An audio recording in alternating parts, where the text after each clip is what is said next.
Welcome to the next episode of Justice Outside the Box podcast. Today with us is our very special guest, Ryan McDougall. Ryan's the Vice President of the Alberta Association of Professional Paralegals, owner of Mackenzie Legal Services, and has over 22 years of experience as a paralegal. And today we're talking about access to justice. Thanks for coming on. No, thank you for having me here. I'm excited to be here. Be fun. And so when I think of access to justice, I think of two major things. I think of people and I think of programs. So I think of these are the people that can offer legal services, and these are the programs that people can access to help them with their legal issues. Okay, and I think I would add to that there's a third component, thinking about who is it that needs to access these components. Not only who can offer them and what the programs are. Very true. And because a lot of those programs have requirements. And so I think the biggest one that, when you mention that jumps out at me is like legal aid. Yes. And legal aid's minimum requirements for income is like minimum wage. Less than minimum wage. I think often, yes. And so it pretty much excludes people who have a job, but also have expenses they have to pay as well and can't afford a lawyer. And legal aid too, it's like $100 an hour that they have to pay as well, which is still a lot for someone making $15 an hour. Mm-hmm. Absolutely. I mean, they do put you over a pay on a pay schedule, so it's minimal payments a month moving forward once your matter's completed. But still, when you have no money to pay for groceries at the end of the month, you have nothing extra to pay for a legal bill. Yeah. So, yeah. And so presently, we look at things like access to justice and how it's framed. So there are some things available, and legal aid's one, and there's different legal clinics available.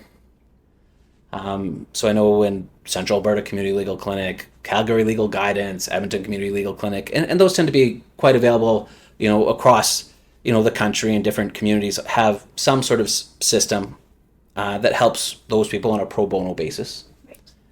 And then the courts themselves have different sort of programs in place, such as mediation.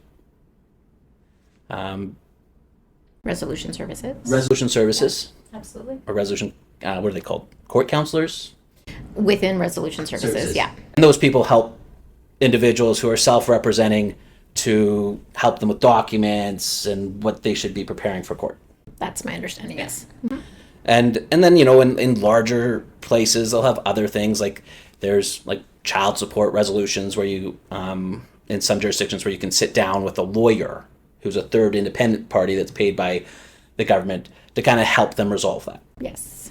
And so all these programs are kind of designed to help people stay out of the court system and talk about things and try and reach a resolution in a way that's more, or I guess I would say less expensive for the government, less expensive than court time would be. Right. Under the guise of these are services for individuals, but really I think it is a lot about reducing the cost to our justice system, for sure. I call that judicial economics, right? Yes. It costs $10,000, that's the number that I always hear, to have a one-day trial, right? For like the courtroom, the justice, the clerk, the sheriff that has to come in and out, and so if we can put that off to a mediator at $100 an hour or whatever, I don't know how much they cost, obviously in a separate room that's not a courtroom, that doesn't need a reporter, doesn't need a sheriff, they're better off. Yeah. Or now even Zoom. Yeah, exactly. And I think, full transparency, have been mediating for the last 12 years, family disputes.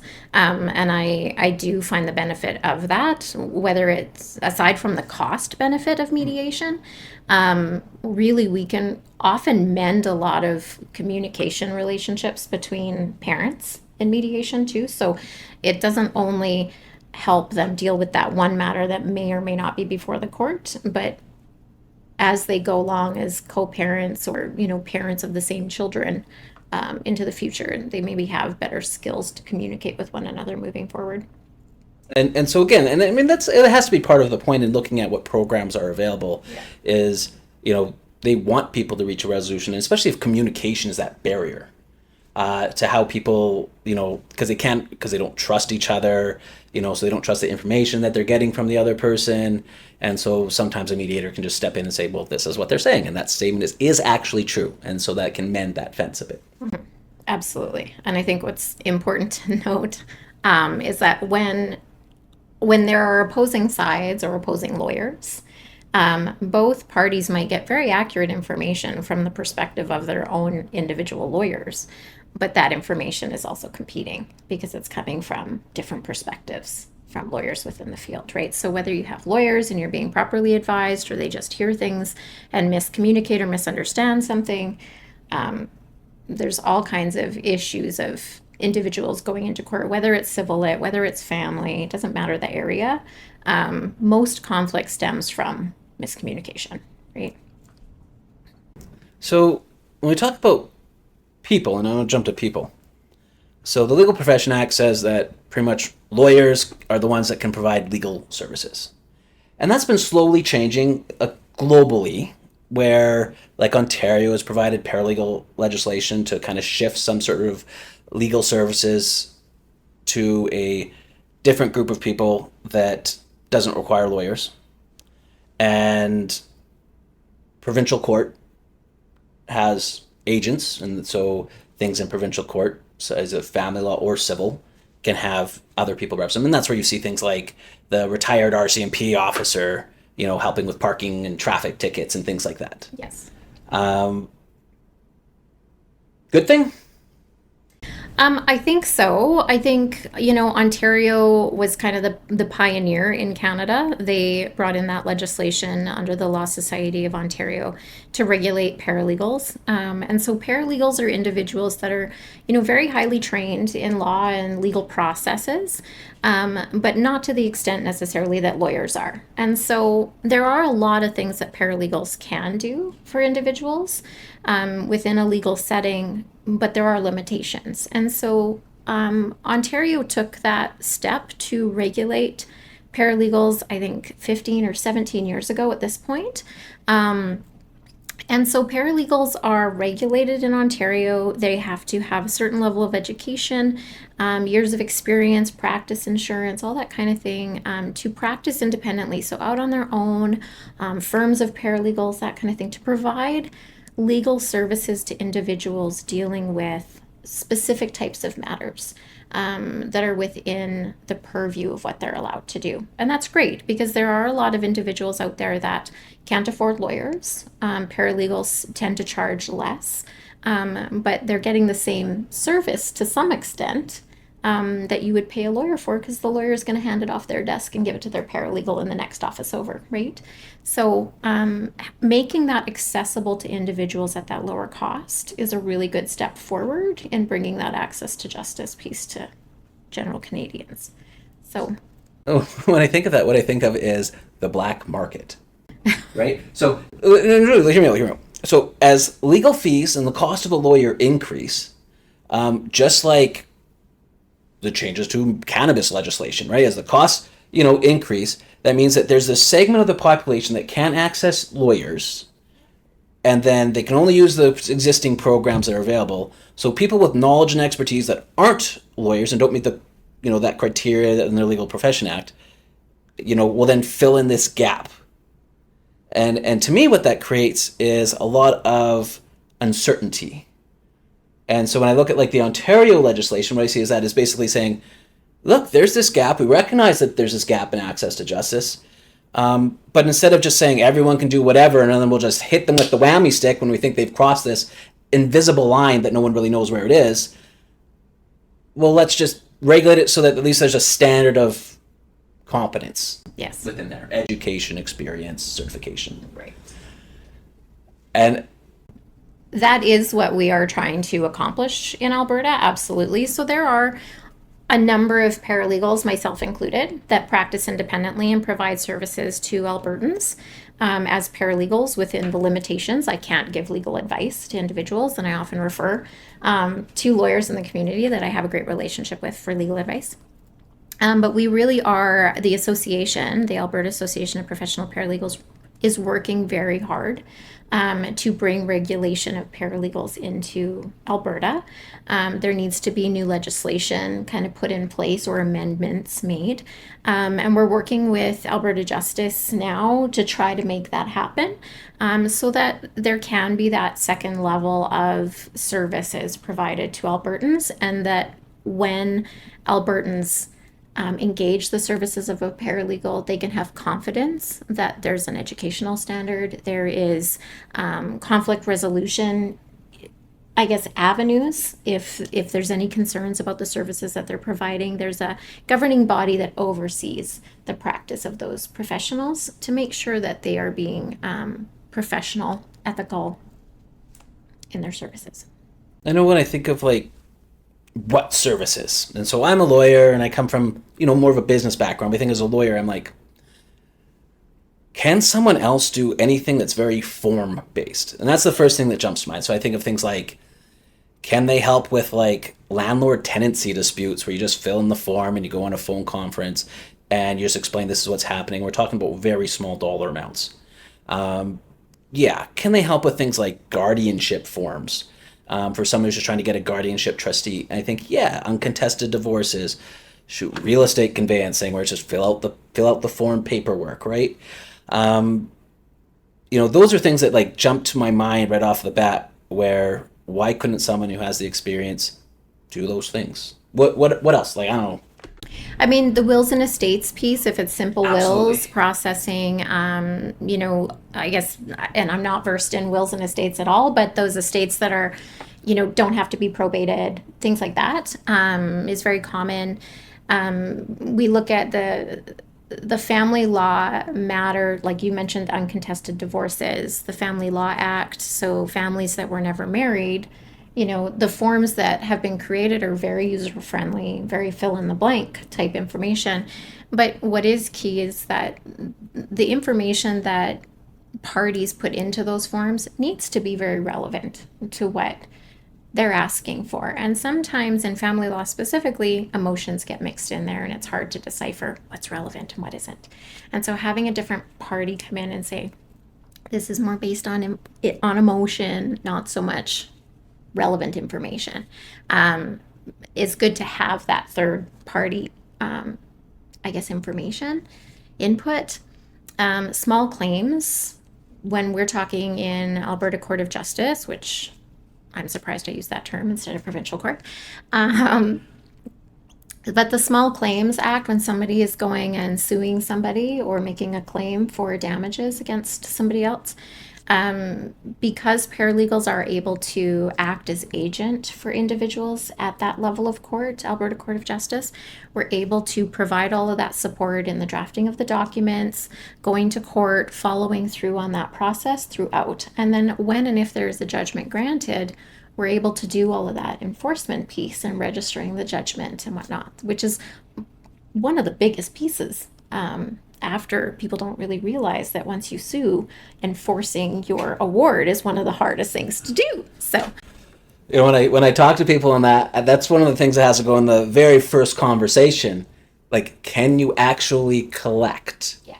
Because are you going to put whatever, regardless of who's helping you, you put in inputs and time, stress, energy, money to enforce on something, but sometimes it's like $1,500. It might not be worth it. Certainly, again, at a lawyer at $1,500 is going to be really challenging to pay them, because there's, when we talk about access as well, there's this, I think, sometimes misperception that you're going to get all these legal fees back, and you don't.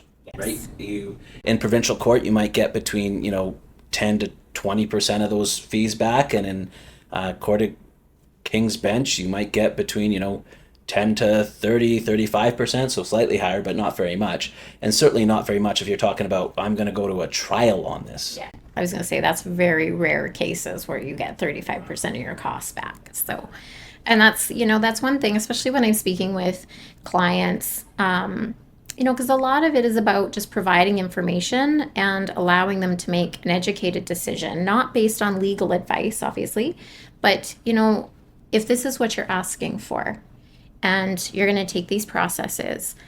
You have to ask yourself, given the time, the emotional energy that it's going to take to be in court for the next year or 18 months, given how long you have to wait for court dates at this point in time, what is that worth to you? Because there's a value to that as well, your mental health, your emotional health, that and energy that you have to put into those matters. And so what is it worth to you, right? But there are a lot of people that, look for justice from an emotional perspective. And it's not necessarily about the monetary value. Doesn't matter what the monetary value, they want somebody to say they were right and the other person was wrong. The principle. Yes. That is as a way to scariest word ever. I just want to do it because the principle of the matter. Yeah. And I'm like, so you're going to pay this much for the principle, and you might not even then be successful. And sometimes, and again, having an objective third party tell them, well, you might not be successful, and maybe this isn't the best path forward for you. Yeah.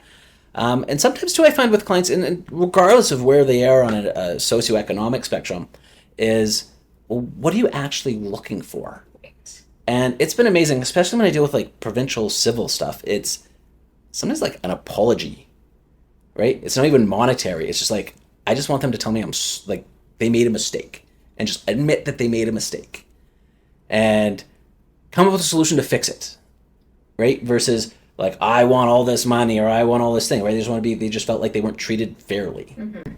Yeah. And I find any third party that can kind of get in between that issue and kind of suss that out just helps, regardless of whether they have a law degree or not. Yes, and I think like what you're talking about, or what I'm hearing when you say that, is mediation. Like you're screaming mediation at me, because having that individual mediation, for anybody that isn't familiar with it, is when an individual third party sits with the parties and facilitates a conversation that maybe hasn't been able to have been had yet. Keeps it kind of straightforward, on track, moving forward, and productive. So identifying what the needs of each person is that's involved in the conflict, and trying to suss out what's going on here. What is really going on? What is it that you really want out of this? And sometimes it is maybe just monetary. This person wrecked my driveway with his tractor, or, what have you. And I want money back for my driveway. But often it's, that emotional piece that people need looked after. And so there's mediation programs in civil court for individuals that maybe are looking at small claims action for suing somebody. There's mediation for that. There's mediation within landlord tenancy disputes, as well as family disputes. And it does take it out of the court. It provides that resolution piece. It's far faster than courts, and more cost effective. So. The one thing too, I think, as a representing someone, is that part of my job, even before it gets to the court system, even before it gets to mediation, is to suss that out, right? And I think that, when I look at those individuals, I think the ones that are doing it right do that. I was going to say, I can appreciate you as a lawyer for taking that stance. And every professional, runs their practices differently. And there are, I think more and more lawyers that maybe take that stance, that, want to see if this is definitely a court matter, or if this can be dealt with in mediation.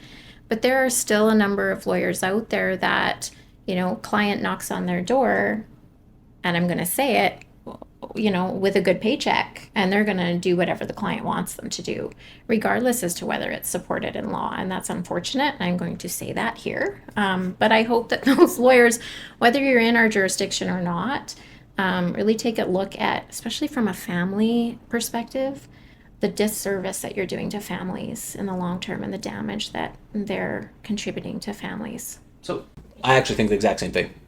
Okay. Nothing's more frustrating than dealing with someone who's just like, here's my position. And you're like, yeah, you have like a 10% chance of success. Like, are you really informing your client of the risk on this? Right? So those ones I totally get. But I mean, it'd be remiss for me not to say that I find that in every profession. The mechanic who goes in and is like, I have no idea what I'm doing. They replace something, and then they charge the client for the cost of the replacement, but didn't fix the issue. Yeah. still charge them the full amount. Say, oh, well, now you're gonna have to charge me this. Like, keep looking for what the problem is, and I see that as a comparable, to lawyers who just say, yeah, let's do this. Oh, that didn't work. Oh, it's everyone else's fault. Right. Let's keep going forward with the same trajectory. I think the difference that I would add there is that, I come from a family law practice perspective. And I think the difference is, a mechanic, you're walking away as a owner of a car with a car that's still broken. Families, you're dealing with the well-being of children and the forming of our future as a society and the issues that can come along when families are breaking down and the conflict and the tension amongst mom and dad that come out when court is ongoing and when you've got someone that clearly maybe has an unreasonable position that is not supported necessarily by law, but they're forcing it through the court system, and it just breaks those families to a point where it's almost impossible for them to parent together, and those children are the ones that suffer for it. So I agree, every profession has individuals that are, we live in a capitalist society, it is what it is, right? But I think specifically when there's families involved in the well-being of children, we need to take a second look. So let me go and then talk about people again and how people affect access to justice in delivering, expertise on a service. So right now, you to become a lawyer, you go to get accepted into law school. Typically, it's from a undergraduate degree with certain grades, and you write an exam. And how well you do on those two things, meshed with a quasi-resume type thing, you get into a law school. But there isn't any requirements at law school to have any conflict resolution training, right, to deal with stress, to understand financial statements and looking at, how much people are making and how that goes into a system. And when it comes to paralegals, and especially in Alberta right now, there's no regulation around what that would look like as well. So kind of putting yourself, looking into the future, for family law, do you think that should be different to help people out? 100%. So I think again, the association really is working to regulate, and part of that is building that education piece to make sure that there are curriculum and programs being offered within Alberta to properly educate paralegals versus legal assistants. And as we move forward and build this model of regulation and what independent practicing paralegals is going to look like, there really does, if somebody's out there practicing independently in family law as a paralegal, they really do need to have that exhibited expertise, in my opinion, of the ramifications on families of what is going on here, so that they can be understanding, so that they can suss out the what is it that you're really wanting here. One of the biggest pieces in my practice is having those conversations with my clients at the beginning and saying, you need to go and talk to a lawyer first, right?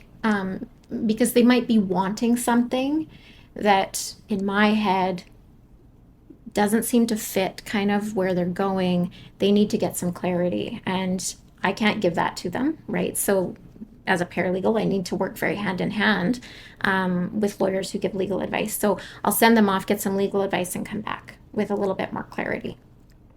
But I think it's important, individuals, and I expect this of lawyers as well, to have that, I guess, experience and or training with families, the dynamics of families in conflict, whether it's mediation training, whether they're practicing as mediators or not, but the ability to kind of suss out those issues and the emotions.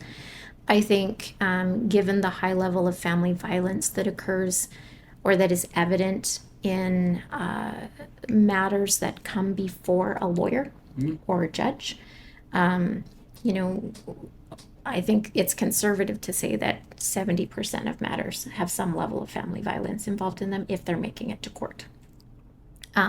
That's my own. I have no studies to back that up, but working with the files that I've worked on and doing safety and danger assessments with clients throughout my years, so many of them have family violence, and very few lawyers now, even that practice in family law, have little training on family violence dynamics and coercion. Well, I look at that too, and I think, again, not just family violence, but there's a change to the Divorce Act in 2021 that also included things like economic control. Yes. And I was so glad of that because I see that more than anything when it comes to things like all the assets are in one person's name, all the bank accounts are in one person's name, the person, and typically it's within a traditional family relationship, it's the wife or the female partner gets like an allowance, and then their ability to leave that relationship then is even more limited. And so yeah, I totally understand where you're coming from here. And from an access to justice perspective, and unfortunately, it is a gender issue as well. In situations like that, you have the breakdown of a relationship. One party is very likely, maybe not easily, but able to afford legal counsel. The other one is not. So they get legal aid coverage. Great. But as soon as there's spousal support coming in, or they take steps to go out and become employed so that they can pay rent and get the food on the table, they're going to get cut off of legal aid because now they make too much money. So they're in the middle of a legal matter with counsel on the other side. Legal aid has just cut them off and they're out there floating. So, and it's sad to say that usually it's the female that's left in that situation. Not every time, obviously, but it is a gender issue that we need to look at. And, when they look at the studies on gender and what, women make versus men and whatnot, I don't know why in society me walking into a store has to pay the same for a product that a man does when I make less. Anyways, that's a different discussion. And more heightened in Alberta because of the resource-based economy that we have compared to other places. Mm-hmm. So you definitely see those. I mean, similar to when you think of access to justice, and where I've tried to work with other organizations is immigration. Okay. So English is not a first language. Yeah. Then you put that over top of traditional family values, female partner staying at home, male partner going out and working, and then this person has limited access to social services because they're not able to communicate what's happening, and they feel new environment, new place, don't know how the system works compared to where it was from where they immigrate from. I think that even makes it more complicated. So what that jumps out to me is, okay, well, so we have these systems. Okay, utopian society. You are, the overseeing puppet master that can change whatever you want. What programs do you think right now aren't in place that you might want to, change or include or add? So utopian world we're talking? Well, we're not in a utopian world, but you have that all-seeing eye. You can make whatever changes you want, and we're not limited by financial, judicial economics or anything like that. Sure. Like, what do you think, what programs do you think you could do that would help? Okay, so sometimes I'm a go big or go home. Yeah. And I think there's merit in exploring whether our legal services could be provided in a system akin to our medical services. Sorry, I kind of snicker because when I have clients, right, and I say I have one client and then they're coming in the next, and then they're waiting. And so I go into my little office, right, and I meet with them, and then they leave, and then I come out and I'm like, so-and-so is next. It makes me, I always laugh because inside my head I'm thinking, I feel like I'm in a doctor's office. Exactly. And I just think, our entire function of society rests on laws and our legislation. And how, as citizens, are we expected to function within this society when absolutely everything is regulated under a statute or a bylaw or some kind of legislation? And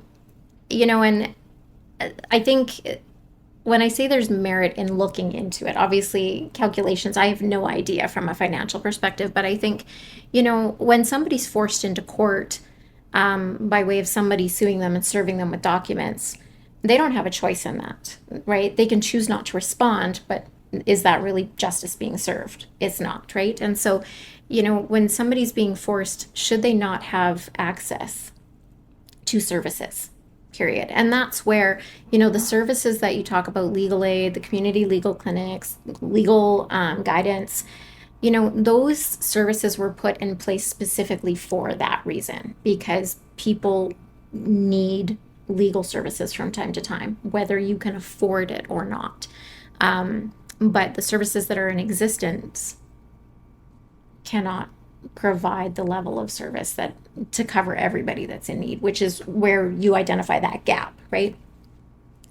And I think if we could explore that, having lawyers, whether they are contracted to the government to provide services. I mean, in our healthcare world, you've got elective surgeries, you've got plastic surgeons, that people go and pay for individual. There was definitely be certain areas of law that people cosmetic, non-essential, right? Real estate transactions, business, that kind of thing, absolutely.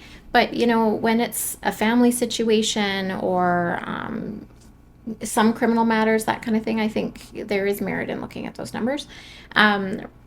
Outside of that utopian go big or go home, something a little more realistic, obviously, I think is the expansion of paralegal services here in Alberta is going to help tremendously. It's already helping, but I think partly is that people can access those services. Right now, individuals are accessing paralegals, but I think there's maybe a lack of education or information in the public to know exactly what paralegals can do and the extent to what we are able to do for them. So I think that's a piece that we need to get out there and help the public understand. The court diversion programs, such as the mediation services that exist, I think are wonderful, and I hope they continue to expand. Obviously, there's been changes to legislation that require lawyers to refer their clients off to mediation or arbitration, some form of alternative dispute resolution. I think that's a step forward as well. But I think, just the expansion of services as much as possible, guided by the people that need it. Mm-hmm. So I think of a couple of things that I've thought of and tried to implement within my practice. One is seminars.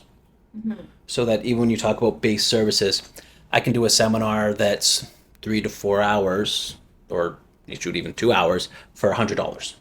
And I can have, 8 to 10 people attend. So it makes it economically worthwhile for me compared to straight up legal practice. But for themselves, at $50 an hour, becomes far more affordable, and they're getting the same legal information. On the negative is that there's 7 or 8 people there. Right. Yeah. The one thing that you just mentioned that jumped out at me is there's a lawyer that I was reading about that has applied for specific permission to represent 2 parties in a divorce. Yes. With so almost like acting as a mediator. And I'm going to say I change it because I do some things sometimes it was similar to I call it facilitation, mm-hmm. right? Where it's saying, let's have a discussion, right? I'll represent both of you, but I can't, if this breaks down, I can't represent either of you. It's similar to mediation. But then I can say things like, well, we can draft documents and we can draft, consent orders with both of you in it to create something from kind of a legal perspective. So it's kind of like looking at mediation, kind of just taking it a step further, so that when they leave mediation, they don't have to go and get a lawyer. And so, and again, and for child support or basic parenting, probably like most of those family law concepts, I don't know why a paralegal couldn't do that anyway. But so I think that's something else I'd like to do. I said seminars. The other thing too, and I say this more tongue in cheek, being a lawyer, but taxation service or accounting services for lawyers and paralegals to ensure that what they're charging clients actually represents the services that they receive. And I don't think that you can talk about access to justice without saying, well, look, we need some sort of like non-institutional oversight. And one way to do that is to go after the money. Right.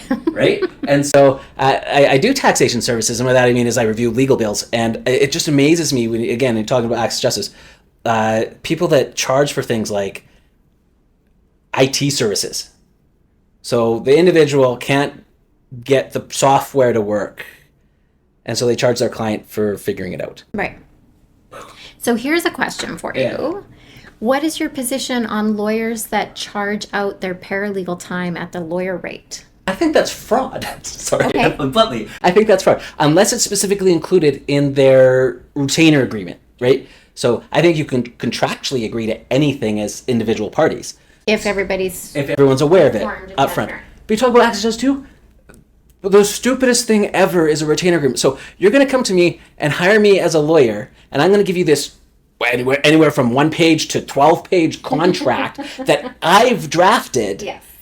And you're going to then go and talk to someone else about it. No, they just sign it. Right. No legal advice. No legal advice, no reference, what it is. And it says things like, hi, the common ones I always laugh at, and when I don't see it, because everyone does it anyway, and that's, again, when I talk about taxation.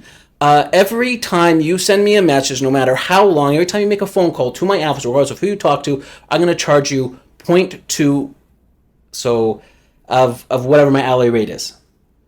Blows my mind. 12 minutes. Yeah, 12 minutes. So again, I say $300 an hour, 0.2, so that's what, like around $60, right? For a 30-second voicemail. Oh, and not only that, you send, because people do this when they're upset, like 1-line text, email, right? And then you send 4 of them, and I'm going to charge you 0.8 for that. Yeah. Those are the ones that I see that I'm like, again, how is that fair to the consumer in the end, regardless of where they are and what services they're accessing, if they're a millionaire or if they're on income support?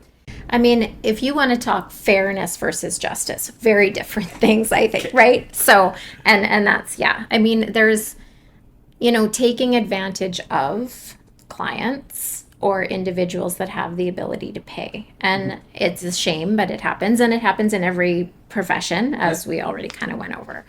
But that does happen. And that's something that, in my field, I've seen a lot where lawyers are, here, send a file off to the paralegal's drafting all of the documents, but they're charging that time out at the lawyer's rate of $350, $400 an hour. And I just think, this is such a shame, because this is part of what is placing lawyers out of reach for a lot of individuals. Mm-hmm. But also, it seems, especially in our area or geographical area, that there's a lot of people that can't seem to find lawyers, even if they can afford them. Mm-hmm. They can't seem to find them. And so lawyers get to kind of cherry pick which files they want, which fair on them. It's their business, their practice, they get to.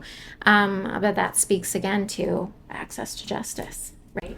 Well, and then when you, just as you were saying before, if you don't have that person kind of in between saying, that's not relevant. And when you were saying that, I was trying to go not like this, because again, how many times do I talk to people and it's like, we have a no-fault divorce, for example, in Canada, and it doesn't really matter at the end of the day the reasons for why people separated. It matters from an emotional perspective, realizing that this is affecting them, and maybe that results in things like from our previous podcast episode talking about counseling and why counseling is important.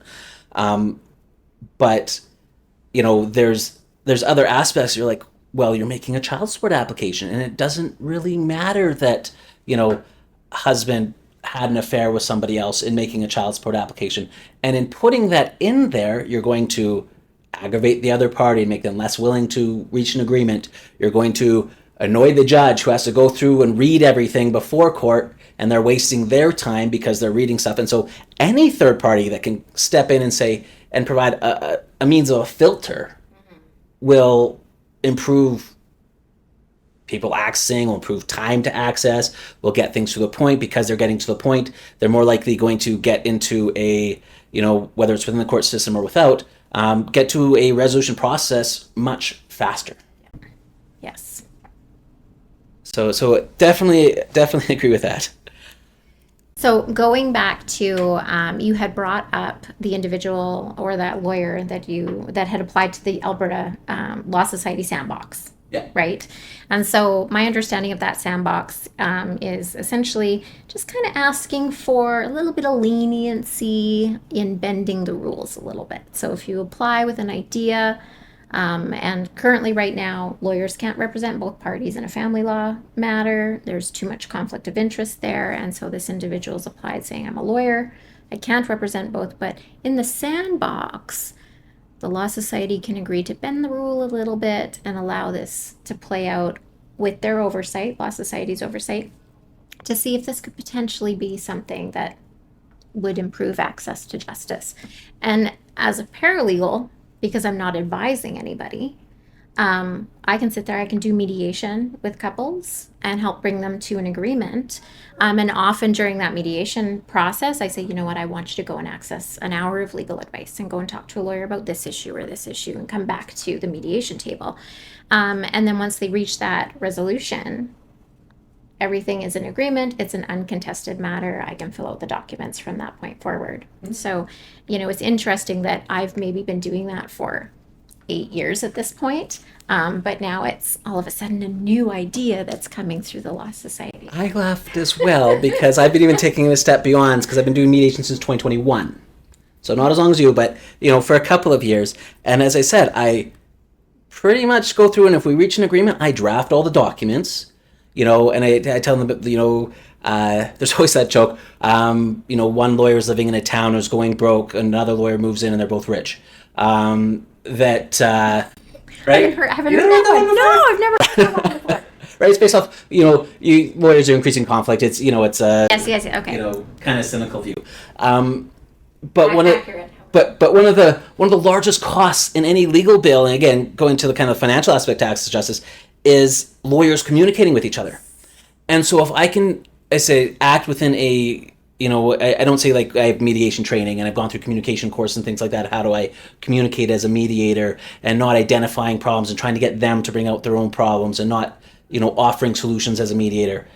But if I can act in a more of a facilitatory role, using my legal experience, the fact that I am a lawyer, the fact that I've been doing this for a number of years, and saying, here's potential solutions that you could consider.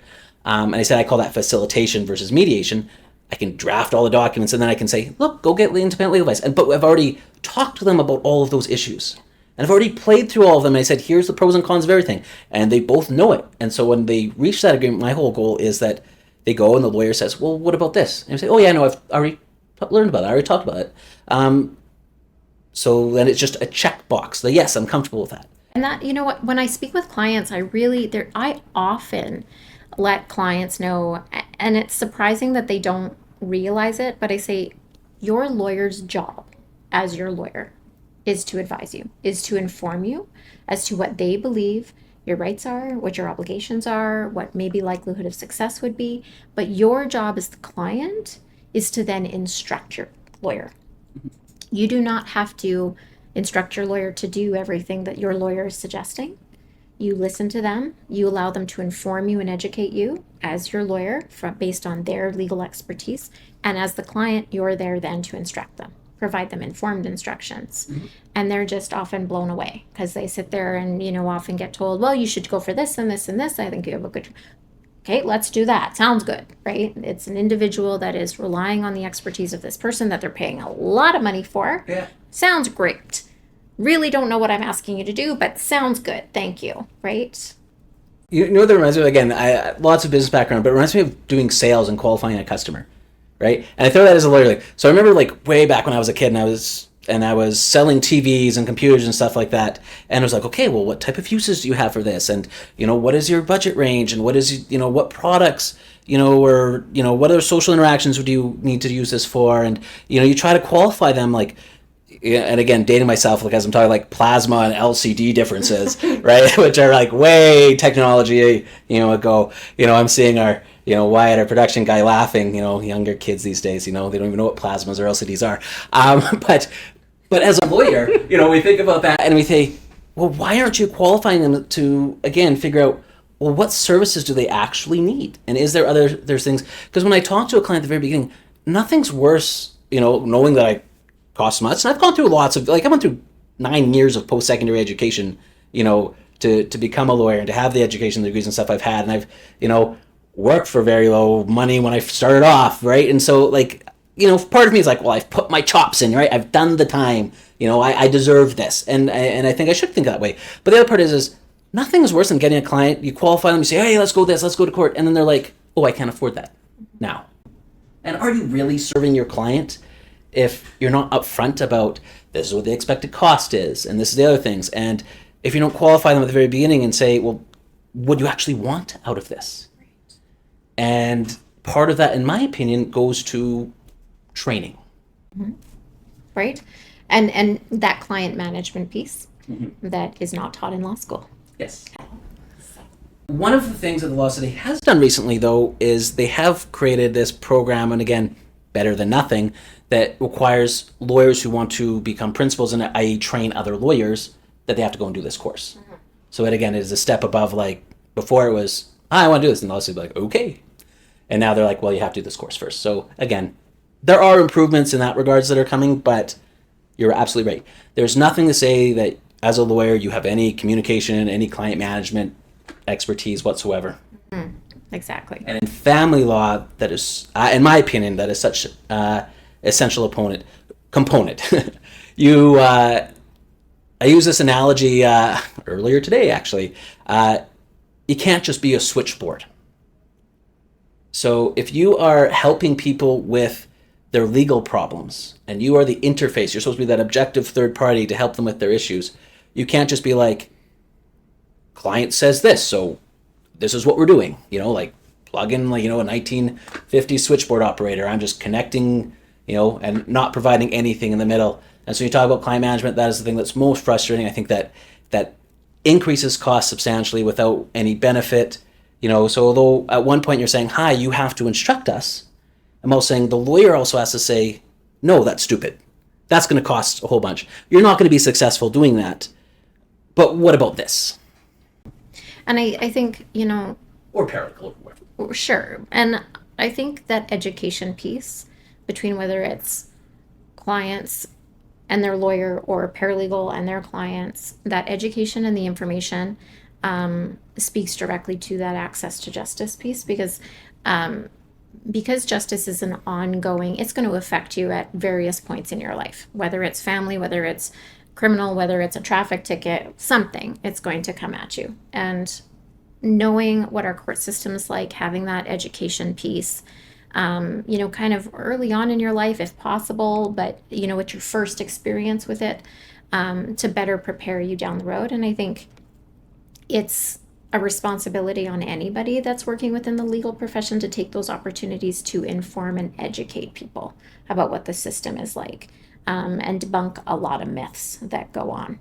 And I do hold that expectation pretty high of lawyers dealing with clients, and whether that is in the civil division, in wills and estate, whatever area it is, I think that speaks directly to that access to justice piece, and that education and information, or the knowledge sharing piece, is really going to be instrumental in the years to come. That's the only way that we're going to make a dent in the access to justice crisis. Absolutely. No, it makes sense. Last thing I just wanted to ask you about, so you had mentioned at the very beginning of our podcast today about the people that are accessing the services as kind of this third component when I brought up the people who are providing the services, the programs that they can access. Anything else that you'd want to add as far as, expanding that kind of component, or how, people providing legal services can enhance that component of those people accessing services? I think it's just important to recognize and acknowledge that often individuals that are seeking out legal services in areas of criminal law, family law, maybe civil justice, maybe it's the suing somebody, landlord tenants, residential. You're dealing with a certain demographic within the world that, doesn't necessarily have, the wherewithal or the supports within the community to really know what they're getting into, to understand the process that they're staring down the tunnel of. And you really have to work within the demographic that you're dealing with and acknowledge who your client is in all ways, not just from a monetary perspective, but the social issues that they may be dealing with, either from mental health, addiction, socioeconomic issues, all kinds of things that, wrap around each other to create these wicked problems for these individuals. And it's not necessarily just a legal issue that you're going to be dealing with, but also so many social components that add into it. So I think it's just important. People that are struggling to access justice need accessibility to all kinds of services, not just legal. And I think what I'm hearing from you too is they're not just like a client, they're a person. They are a person. And that person is unique. And as hard as it is within law, because we want to fit people into like a checklist or something about what is applicable in law, but people don't necessarily fit in there. Those checklists. Ryan, can't thank you enough for being on our podcast today. Thank you. Really appreciate it, and hope you found this informative and useful.